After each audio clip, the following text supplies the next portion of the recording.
ಆದ್ರೆ ಈ ರಾಜ್ಯದ ಉಪಮುಖ್ಯಮಂತ್ರಿ ಅಲ್ಲಿಗೆ ಬಂದ್ಬಿಟ್ಟು ಬಳ್ಳಾರಿಗೆ ಬಂದ್ಬಿಟ್ಟು ಅವ್ರ ಬಾಯಿಗೆ ಬಂದಂಗೆ we stand with our MLA. Okay, ನಿಮ್ಮ ಪಕ್ಷದ MLA ನೀವು ನಿಂತ್ಕೋಬೇಕು. ಯಾವುದಕ್ಕೆ ನಿಂತ್ಕೋಬೇಕು? ಎಂಥ ಘಟನೆಗಳಿಗೆ ನೀವು ನಿಂತ್ಕೋಬೇಕು? ಇವತ್ತು ನಾವು ಬಳ್ಳಾರಿಯಲ್ಲಿ 30 ವರ್ಷ ನಾನು ರಾಜಕೀಯ ಮಾಡಿದ್ದೇನೆ. ಎಂಥವ್ರ ವಿರುದ್ಧ ನಾವು ಹೋರಾಟ ಮಾಡಿದ್ದೀವಿ. ಯಾವತ್ತೂ ಕೂಡ ಪೊಲಿಟಿಕಲ್ ಫೈಟಿಂಗ್ಸ್ ಅನ್ನ ರ್ಯಾಲಿಗಳ ಮೂಲಕ, ಸ್ಟ್ರೈಕ್ಗಳ ಮೂಲಕ ಮಾಡ್ಕೊಂಡಿದ್ದೆ ವಿನಃ ಒಬ್ಬರ ಮನೆಗೆ ಇನ್ನೊಬ್ಬರು ಹೋಗಿ ದಾಳಿ ಮಾಡಿದ ಘಟನೆಗಳು ಬಳ್ಳಾರಿ ಇತಿಹಾಸದಲ್ಲಿ ಕೂಡ ಯಾವತ್ತೂ ಕೂಡ ಹಿಸ್ಟ್ರಿನಲ್ಲಿ ನಡೆದಿಲ್ಲ.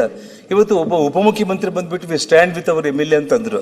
ಓಕೆ, ಅದಕ್ಕೂ ನಾವೇನು ಯೋಚನೆ ಮಾಡಿ. ಸಭಾಧ್ಯಕ್ಷರೇ, ಆಮೇಲೆ ನಾವು ಮಾತಾಡ್ಬೇಕು. ರಂಗನಾಥ್ ಅವರೇ, ನಾನು ಮಾತಾಡಿದ ಮೇಲೆ ನೀವು 1 ಅವರ್ ಮಾತಾಡಿ. ಅಲ್ಲ, 1 ಅವರ್ ನೀವು 1 ಅವರ್ ಮಾತಾಡಿ. ಅಲ್ಲಲ್ಲ, ನೀವು 1 ಅವರ್ ಮಾತಾಡಿ. ಇನ್ವೆಸ್ಟಿಗೇಟ್ ಮಾಡ್ಲಿ ಅಂತಾನೆ ಹೇಳಿದ್ದಾರೆ ಅಲ್ಲಿ ಹೋಗಿ. ನಾನು ಹೇಳೋದನ್ನ ಪೂರ್ತಿ ಕೇಳಿ ರಂಗನಾಥ್. ಅಲ್ಲ, ಎಲ್ಲ ವಿಡಿಯೋಗಳಿದೆ. ಅಲ್ಲ, ಮೀಡಿಯಾ ಮುಂದೆನೆ ಮಾತಾಡಿದ್ದಾರೆ. ದಯಮಾಡಿ ನೋಡಿ, ನಾನು ನಿಧಾನವಾಗಿ ಎಲ್ಲ ವಿಷಯಗಳನ್ನ ಹೇಳ್ತಾ ಇದ್ದೀನಿ. ನಾನೇನಾದ್ರೂ ತಪ್ಪು ಮಾತಾಡಿದ್ರೆ ದಯಮಾಡಿ ಎಲ್ಲ ಎವಿಡೆಂಟ್, ಪ್ರತಿಯೊಂದು ರೆಕಾರ್ಡೆಡ್, ಪ್ರತಿಯೊಂದು ವಿಡಿಯೋಗಳಿದೆ. ಈ ರಾಜ್ಯದ ಒಬ್ಬ ಉಪಮುಖ್ಯಮಂತ್ರಿ ಸಂವಿಧಾನದ ಬಗ್ಗೆ ನೀವು ಮಾತಾಡುವಂತ ಒಬ್ಬ ವ್ಯಕ್ತಿ ಅಲ್ಲಿ ಬಂದು ನೀನೇನ್ ಮಾತಾಡ್ತಾ ಇದೀಯ? ನಾನು ರಾಜ್ಯದ ಮುಖ್ಯಮಂತ್ರಿಗಳಿಗೆ ಆ ಗಲಾಟೆ ಆದ ತಕ್ಷಣ, ಮುಖ್ಯಮಂತ್ರಿಗಳೇ 1 ಅವರಲ್ಲೇ ನಾನು ನಿಮಗೊಂದು ಲೆಟರ್ ಬರೆದೆ. ಕೇಂದ್ರ ಗೃಹ ಮಂತ್ರಿಗಳಿಗೂ ಲೆಟರ್ ಬರೆದೆ, ಗವರ್ನರ್ಗೂ ಲೆಟರ್ ಬರೆದೆ. ಸೆಕ್ಯೂರಿಟಿ ಪ್ರೊವೈಡ್ ಮಾಡಿ, ಇನ್ನ ಹೆಚ್ಚಿನ ಸೆಕ್ಯೂರಿಟಿ ಅಂತ ಹೇಳಿ. ನಾನೇನು ಮಾಡಿಲ್ಲ. ಮಾಧ್ಯಮದವರು ರಾಜ್ಯದ ಮುಖ್ಯಮಂತ್ರಿಗಳನ್ನ ಸೆಕ್ಯೂರಿಟಿ ಕೇಳಿದ್ದಾರೆ. ಇದಕ್ಕೆ ನೀವೇನ್ ಹೇಳ್ತೀರಿ ಅಂದ್ರೆ, ಹೋಗಿ ಇರಾನ್ನಿಂದ ತರಿಸ್ಕೊ ಅಂತ ಹೇಳ್ರಿ, ಅಮೆರಿಕದಿಂದ ತರಿಸ್ಕೊ ಅಂತ ಹೇಳ್ರಿ, ಇಲ್ಲ 100 ಮಂದಿ ಭಾರತೀಯ ಜನತಾ ಪಕ್ಷದ ಕಾರ್ಯಕರ್ತನ ಮಡ್ಕೋ ಅಂತ ಹೇಳ್ರಿ ಅಂತೇಳಿ ಅವ್ರು ಮಾತಾಡ್ತಾರೆ. ಅಂತಂದ್ರೆ ಈ ರಾಜ್ಯದ ಉಪಮುಖ್ಯಮಂತ್ರಿಗಳಾಗಿ ನಿಮ್ಮ ಆ ಹುದ್ದೆಗೆ ನೀವು ಯಾವುದೇ ಕಾರಣಕ್ಕೂ ಕೂಡ ಗೌರವನೂ ನೀವು ಕೊಟ್ಟಿಲ್ಲ. ಆ ಹುದ್ದೆಯಲ್ಲಿ ಕುತ್ಕೊಳ್ಳೋದಕ್ಕೆ ನೀವು ಯೋಗ್ಯರೋ ಅಲ್ಲೋ ಅನ್ನೋದನ್ನ ನಿಮ್ಮ ಪಕ್ಷ ತೀರ್ಮಾನ ಮಾಡಲಿ, ಅದು ನಮ್ಗೆ ಸಂಬಂಧ ಇಲ್ಲ. ಆದ್ರೆ ಇಡೀ ರಾಜ್ಯದ ಜನರು ಅದನ್ನ ನೋಡಿದ್ದಾರೆ. ಅಧ್ಯಕ್ಷರೇ, ಇದನ್ನ ಮುಂದೆ ಬರೆದು ಇದು ಬೆಂಗಳೂರಲ್ಲಿ ಮಾತಾಡಿದ್ರು. ನೆಕ್ಸ್ಟ್ ಡೇ ಬಳ್ಳಾರಿಗೆ ಬಂದು ಆ ಕಾರ್ಯಕರ್ತರ ಮನೆಗೆ ಹೋದ್ರು. 25 ಲಕ್ಷ ಕ್ಯಾಶ್ ಕೊಟ್ರು ಅವರಿಗೆ, ಸಂತೋಷ. ಅಲ್ಲಿಂದ ಬಂದು ಇಮಿಡಿಯೇಟ್ ಆಗಿ ಒಂದು ಪ್ರೆಸ್ ಕಾನ್ಫರೆನ್ಸ್ ಮಾಡಿದ್ರು. ಆ ಪ್ರೆಸ್ ಕಾನ್ಫರೆನ್ಸ್ ಅಲ್ಲಿ ಏನ್ರಿ, ಜನಾರ್ದನ್ ರೆಡ್ಡಿ ಅವರಿಗೆ ಗುಂಡು ಇಲ್ಲಿ ಬಿದ್ದಿದ್ದೇನಾ, ಇಲ್ಲೇನು ಹೊಟ್ಟೆ ಒಳಗಡೆ ಹೋಗಿದ್ದೇನಾ ಅಂತಂದ್ರು. ಪತ್ರಕರ್ತರ ಉಪಮುಖ್ಯಮಂತ್ರಿಗಳು ಮುಖದ ಮೇಲೇನೆ ಕೇಳಿದ್ರು, ಇಲ್ಲಿ ಬಿದ್ದಿದ್ರೆ ಜನಾರ್ದನ್ ರೆಡ್ಡಿ ಎಲ್ಲಿ ಬದುಕ್ತಾ ಇದ್ದೆ, ಹೆಂಗ್ ಮಾತಾಡ್ಲಿಕ್ಕೆ ಆಗುತ್ತೆ ಅಂದ ತಕ್ಷಣ ಅಲ್ಲಿಂದ ಪ್ರೆಸ್ ಕಾನ್ಫರೆನ್ಸ್ ಹೆಚ್ಚು ಕಡಿಮೆ ಆಗ್ಬಿಟ್ಟು ಅಲ್ಲಿಂದ ವಾಪಸ್ ಬಂದ್ರು. ಅಂದ್ರೆ ವಿಷಯ ಏನಾಗ್ತಾ ಇದೆ ಅಂತಂದ್ರೆ, ನಾನು ಹೇಳ್ತಾ ಇರುವಂತದ್ದು, ಇಷ್ಟು ಘಟನೆ ಆದ್ಮೇಲೆ ಈ ಘಟನೆಗೆ ಕಾರಣ ಆಗಿರುವಂತ ಒಬ್ಬ ಶಾಸಕ ಆಗಿರ್ಬೋದು, ಒಬ್ಬ DSP ಆಗಿರ್ಬೋದು, ಒಬ್ಬ ASP ಆಗಿರ್ಬೋದು. ನೋಡಿ, 27ನೇ ತಾರೀಕು ನಿನ್ನೆ ಇಲ್ಲ ಮೊನ್ನೆ ಒಬ್ಬ IPS ಆಫೀಸರ್ನ ಸಿಟಿ DSP ಆಗಿ ಯಾರು ಯಶ್ಕುಮಾರ್ ಶರ್ಮಾ ಅಂತ ಹೇಳಿ ಯಾರನ್ನು ಪೋಸ್ಟ್ ಮಾಡಿದ್ದಾರೆ. ನನಗೆ ಚೀಫ್ ಮಿನಿಸ್ಟರ್ ಮೇಲೆ ಒಂದು ಎಷ್ಟು ಖುಷಿ ಆಯ್ತು ಅಂತಂದ್ರೆ, ಹೋರಾಟ ನೀವು CBIಗೆ ಕೊಡ್ತೀರಾ ಇಲ್ಲ, ಸಿಟ್ಟಿಂಗ್ ಹೈಕೋರ್ಟ್ ಜಡ್ಜ್ ಮೂಲಕ ಎಂಕ್ವೈರಿ ಮಾಡ್ತೀರಾ ಇಲ್ಲ ಅನ್ನೋದು, ಅದು ನೀವು ಏನ್ ಮಾಡ್ತೀರಾ ಅನ್ನೋದು ನೋಡೋಣ. ಇದು ಆಗ್ಲಿಲ್ಲ ಅಂದ್ರೆ ಕೂಡ ನಾನೇನು ಕಾನೂನು ಹೋರಾಟ ಇದೆ, ಕೋರ್ಟ್ಗಳಿದಾವೆ, ಅಪ್ ಟು ಸುಪ್ರೀಂ ಕೋರ್ಟ್ ವರೆಗೂ ಕೂಡ ಹೋರಾಟ ಮಾಡ್ತೀನಿ. ಸಾಕಷ್ಟು ಎವಿಡೆನ್ಸ್ಗಳಿದೆ. ಇದನ್ನ ನಾನೇನು ಇಲ್ಲಿಗೆ ಬಿಡೋ ಪರಿಸ್ಥಿತಿ ಇರಲ್ಲ. ಆದ್ರೂ ಕೂಡ ತಾತ್ಕಾಲಿಕವಾಗಿ ಅಟ್ಲೀಸ್ಟ್ ಬಳ್ಳಾರಿಗೆ, ಈ ಹಿಂದೆ ಕೂಡ ಸನ್ಮಾನ್ಯ SM ಕೃಷ್ಣ ಅವರು ಇರ್ಬೋದು, ಬೇರೆ ಯಾವುದೇ ಮುಖ್ಯಮಂತ್ರಿಗಳು ಇರ್ಬೋದು, ಬಳ್ಳಾರಿ ಜಿಲ್ಲೆ ಅಂತಂದ್ರೇನೆ, ಬಳ್ಳಾರಿ ನಗರ ಅಂದ್ರೇನೆ ತುಂಬಾ ಹಾಟ್ ಆಗಿರುತ್ತೆ. ಒಂದು ಆಂಧ್ರದ ವಾತಾವರಣ ಅನ್ನುವಂಥ ಪದಗಳು ಪದೇ ಮಾಧ್ಯಮಗಳಲ್ಲಿ ಬರ್ತಾ ಇರುತ್ತೆ. ಅಲ್ಲಿ ಸ್ವಲ್ಪ ಒಳ್ಳೆ ಅಧಿಕಾರಿಗಳನ್ನ ಪೋಸ್ಟ್ ಮಾಡಬೇಕು ಅನ್ನೋದು ಇರುತ್ತೆ.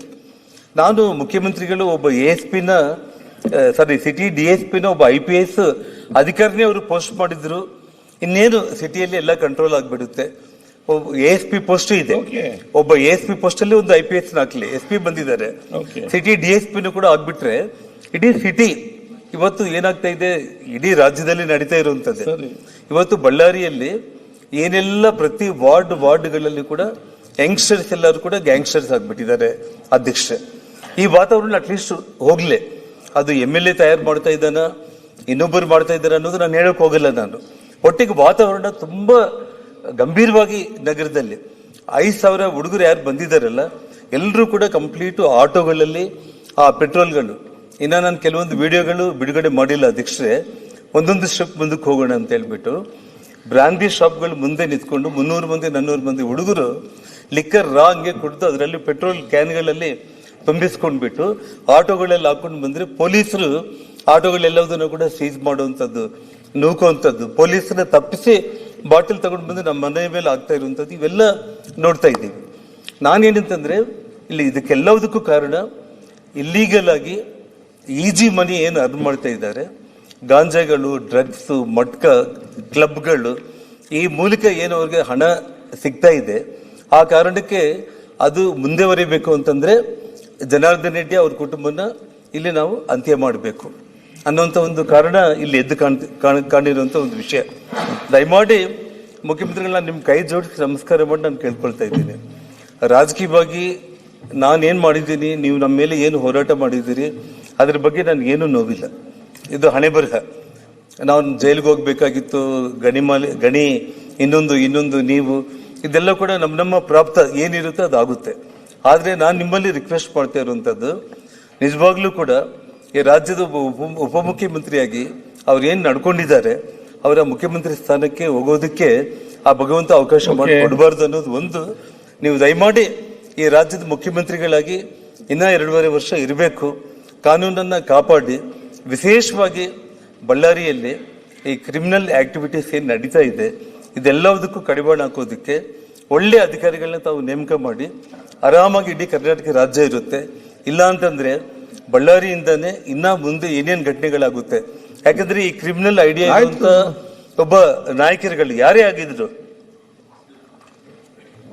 ರೆಡ್ಡಿ ಅವರೇ ಅಧ್ಯಕ್ಷ ಕ್ಲೋಸ್ ಮಾಡ್ತಾ ಇದ್ದೀನಿ, ಯಾರೇ ಒಬ್ಬ ಶಾಸಕ ಆಗಿರ್ಬೋದು, ಯಾರೇ ಇರ್ಬೋದು, ಈ ತರದ್ದು ಒಂದು ಮೆಂಟಾಲಿಟಿ, ಈ ತರದ್ದು ಒಂದು ಆಕ್ಟಿವಿಟೀಸ್, ಒಂದು ಕ್ರಿಮಿನಲ್ಸ್ ನ ತಯಾರು ಮಾಡ್ಕೊಂಡ್ಬಿಟ್ಟು ಸಾವಿರಾರು ಮಂದಿನ ಹಾಕೊಂಡ್ಬಿಟ್ಟು ಯಾರ ಮನೆ ಮೇಲೆ ಆದ್ರೂ ಕೂಡ ನಾನು ಹೋಗಿ ದಾಳಿ ಮಾಡಬಹುದು ಅಂತಂದ್ರೆ ನಾನೇನು ಅಷ್ಟು ಸಣ್ಣವನ್ ನಾನೇನಲ್ಲ.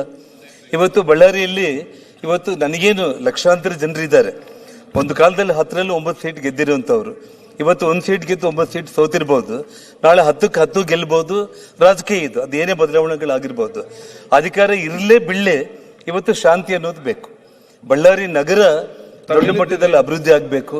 ಬಳ್ಳಾರಿನ ಎಷ್ಟೋ ಕನಸುಗಳನ್ನ ಇಟ್ಕೊಂಡು, ನಾನಂತಲ್ಲ, ಅಲ್ಲಿ ಯಾರೇ ಇವಾಗ MLA ಆಗಿದ್ದಾನೆ ಅವ್ರಿಗಾದ್ರೂ ಕೂಡ ಒಂದು ಕನಸುಗಳನ್ನ ಇಟ್ಕೊಂಡು ಬಳ್ಳಾರಿನ ಯಾವ ಮಟ್ಟಕ್ಕೆ ಭಗವಂತ ಕೊಟ್ಟಿರೋ ಒಂದು ಬಂಗಾರದಂತ ಅವಕಾಶವನ್ನು ಉಪಯೋಗಿಸಿಕೊಂಡು ಅಭಿವೃದ್ಧಿ ಆಗ್ಬೇಕಾಗ್ಲಿ. ಕೊಲೆಗಳು, ಮನೆಗಳ ಮೇಲೆ ದಾಳಿ ಮಾಡುವಂಥದ್ದು, ಇವತ್ತು ಬಾಂಬ್ಗಳು, ಪ್ರೈವೇಟ್ ಗನ್ಗಳು, ಇವತ್ತು ನಾವು 20 ವರ್ಷದ ಹಿಂದೆ UP ಬಿಹಾರಲ್ಲಿ ಕೇಳ್ತಾ ಇದ್ದಿದ್ದು.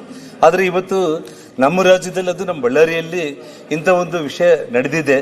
ನಾನು ದಯಮಾಡಿ ರಾಜ್ಯದ ಮುಖ್ಯಮಂತ್ರಿಗಳಿಗೆ, ತಾವು ಈಗಾಗಲೇ ಮುಖ್ಯಮಂತ್ರಿಗಳಾಗಿದ್ದಾಗ 7 ಪ್ರಕರಣಗಳನ್ನ CBI ಕೊಟ್ಟಿದ್ದೀನಿ ಅಂತ ಹೇಳಿದ್ದೀರಿ. ತಮಗೆ ವಿಶ್ವಾಸ ಇದ್ರೆ, ತುಂಬಾ ಟ್ರಾನ್ಸ್ಪರೆಂಟ್ ಆಗಿ ಆಗ್ಬೇಕು ಅಂದ್ರೆ CBI ಕೊಡಿ.